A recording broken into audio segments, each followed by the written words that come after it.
We saw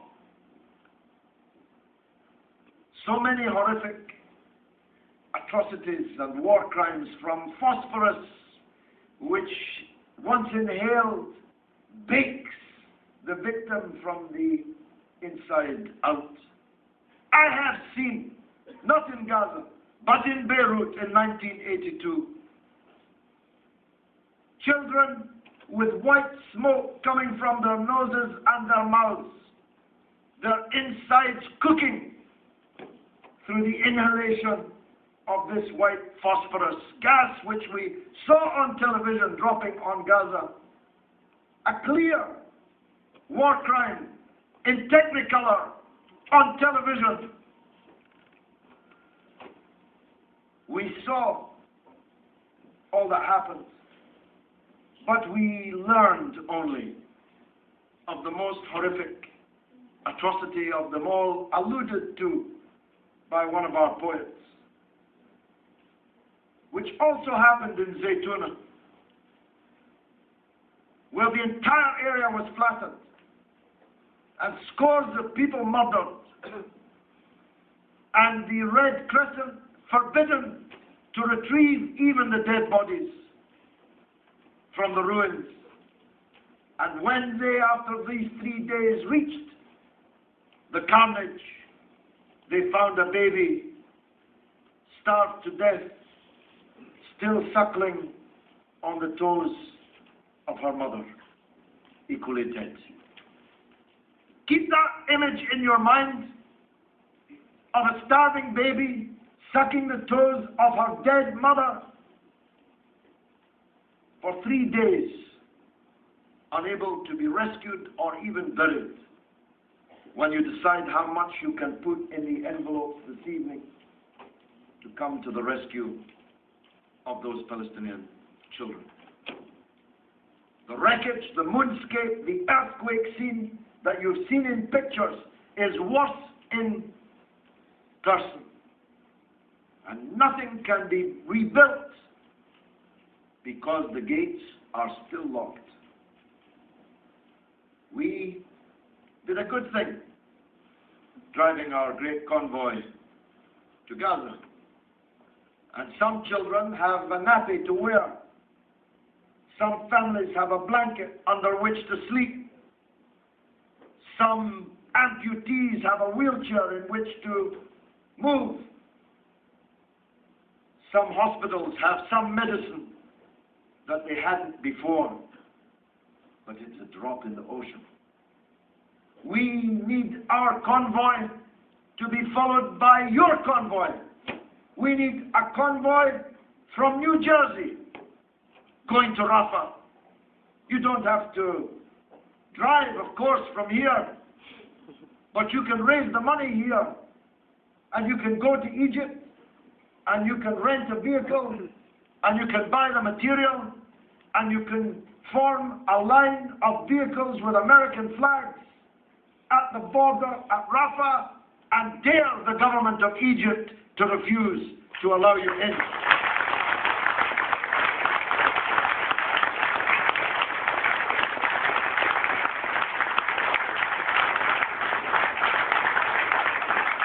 And we did it in 4 weeks. 4 weeks from my announcement on the 10th of January to the 14th of February, when we left Hyde Park in London, in which time we collected all these vehicles, all this aid, and all this money, and all the volunteers to get it there.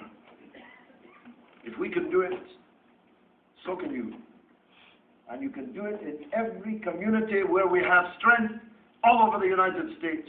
You can have a convoy bigger than any convoy that's ever been seen in the Arab world, if you have the will to do it.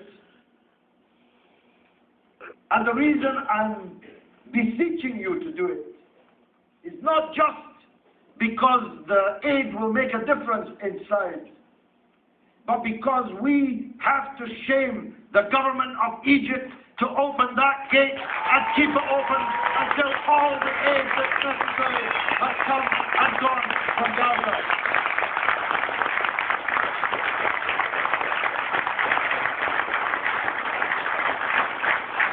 Don't think for 1 minute that the people of Egypt support this siege. From Saloum to Rafah, the people of Egypt were begging us to take them with us, to hide them in the back of our vehicles. I asked one man, what will you do when you get to Gaza? You are Fellahin. They have many Fellahin in Gaza. For what will I take you to Gaza? He said, I just want to go to Gaza to tell them I'm weeping with them. This is the feeling of the people in Egypt.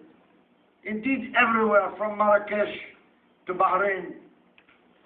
But the puppet presidents and the corrupt kings that rule the Arab world, almost without exception, stop them from going and stop them from taking the assistance that they would like to take.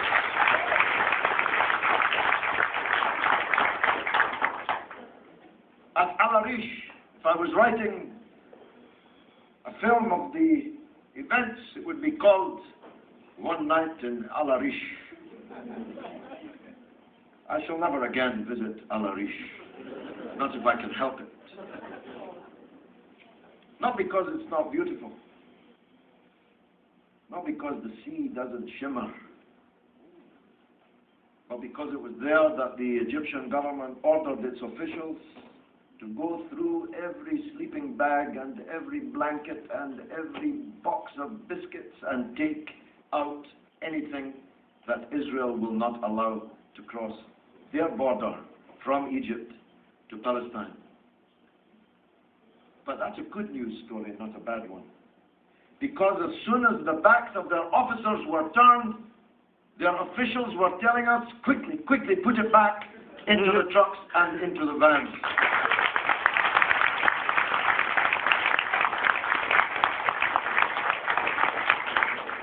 So please, I promised the people in Palestine, when I told them I was coming on a speaking tour of the United States, that I would try to have a Viva Palestina convoy from every corner of the United States reaching them. Please don't let me down.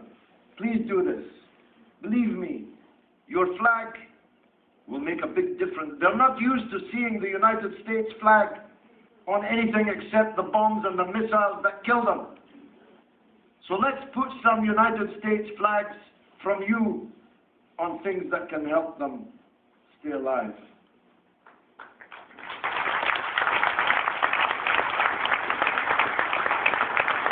As I was leaving Rafah, in the town of Rafah, on the Palestinian side, somebody asked me to come and see a mosque that had been destroyed. To be honest, I was already in a hurry to leave. I was in a hurry to get back. I had been on the road for almost 1 month. It was with heavy feet and a heavy heart I agreed, out of politeness, to go and look at one more damaged building. But it was a damaged building of great importance which will stay with me forever. And you can find pictures of it on the internet. It was a beautiful mosque with a beautiful blue tortoiseshell dome, upside down but still intact, so that its beauty can be seen, but it's upside down. It was hit by 7 missiles. So not an accident, not a stray piece of ordnance. But the worst thing of all was that the mosque was also a school for orphans, 400 orphans in Rafah. It's not enough to be an orphan in Gaza, but your school has to be destroyed by 7 missiles. And worst of all for you, I found the shards of razor-sharp steel from the missiles. They're still there amongst the ruins, and on every shard is printed, made in USA.